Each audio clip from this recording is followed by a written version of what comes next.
Let's get more on electronic recycling and e-waste with Sarah Westervelt. She's the e-Stewardship Policy Director at the environmental group Basel Action Workshop. Thank you for joining us, Sarah.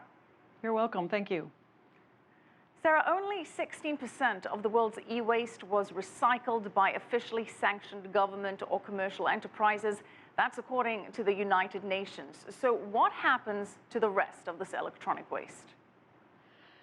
Well, all kinds of electronic waste are being produced by countries around the world, and much of it, by far a majority of it, is being exported, particularly from developed countries to developing countries. China has been the recipient of this massive doses of electronic waste for years. Recently, they have tried to do a better job of protecting themselves with the green fence.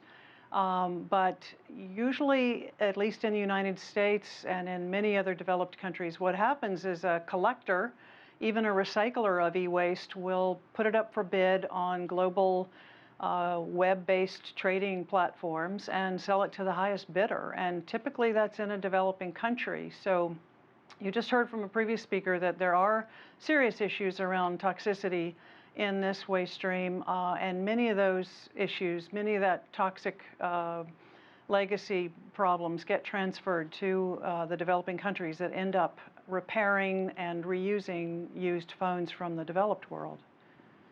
Well, how expensive and complicated is it to dispose of electronic waste in an environmentally safe way? Well, to do it environmentally safe means you've got to know what's in your products to begin with, and you've got to protect your workers from it so the occupational exposures are low. And then, of course, you have to make sure that if you have separated out the different both hazardous and non-hazardous materials, that the hazardous materials are then sent downstream to processors who are managing the lead and the cadmium and the hexavalent chromium in ways that are responsible. So it all depends on the level of responsibility for managing the toxins that any recycler takes. And believe me, there's a wide range of responses to this hazardous waste stream. Well, Sarah, it sounds like if you want to do this properly, it's going to be very expensive. And to your earlier point, many companies in the US, to avoid this expense, ship waste to China and to third world countries where companies there dispose of it for them. But is this legal? Is this not in violation of the UN environmental program?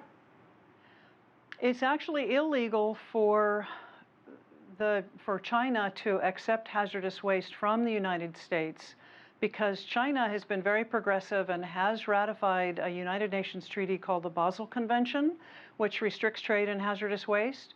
But the United States has not ratified the Basel Convention and therefore should not be sending its hazardous waste to China. So that trade is illegal, and that's why Interpol, the international police, are actually trying to work with countries to stop this illegal trafficking. And unfortunately, governments in the importing countries are left with trying to prevent this illegal trade, even though that's the most difficult location to try to stop the illegal trafficking. Well, despite all of this is happening, which leads us to think this is a very big market. How profitable is the market for e-waste? Well, if you look at the few precious metals that are in, for example, a mobile phone or a laptop, and some of the non-precious metals, the copper and aluminum and other things.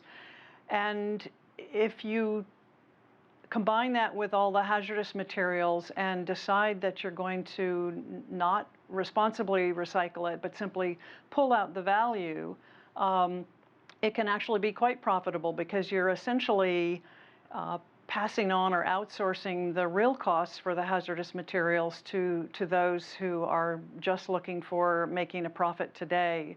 In other words, those people who are irresponsibly managing this waste stream can find it quite profitable.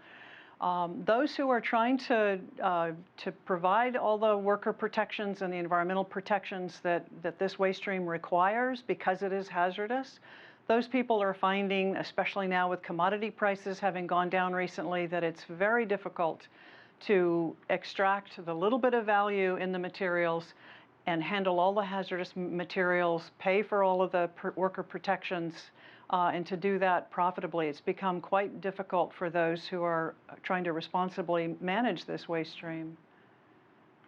Well, Sarah, given that we're continually getting new and new electronics, this is a problem that's going to be ongoing. What is the solution then? Well, there are a number of solutions that have been put forth for years. One of them is for manufacturers to remove the toxic materials. We would still have a very large solid waste problem on our hands, but at least it wouldn't be a hazardous waste problem. So, and some manufacturers are indeed moving forward with trying to find safer alternatives. However, there's still plenty of lead and cadmium and brominated flame retardants, arsenic, mercury in some electronic products. So another solution would be to create, say, a mobile phone that's modular. And if one piece of it becomes obsolete, you can simply pull that out and put in a new module and upgrade your phone on the spot without having to throw the entire thing away and replace the entire phone. Another solution that's been promoted for quite a while now and also is not getting a lot of traction is for manufacturers to design for recycling and design for the environment. So designing for recycling means that they would literally create new products that are easily taken apart.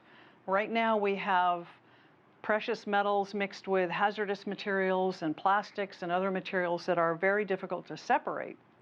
And so it makes it incredibly challenging for the recyclers to easily get the value out of the product while responsibly managing the hazardous materials. All right, thank you so much, Sarah Westervelt, for that insight and information. Sarah Westervelt, the e-Stewardship Policy Director at the environmental group Basel Action Network.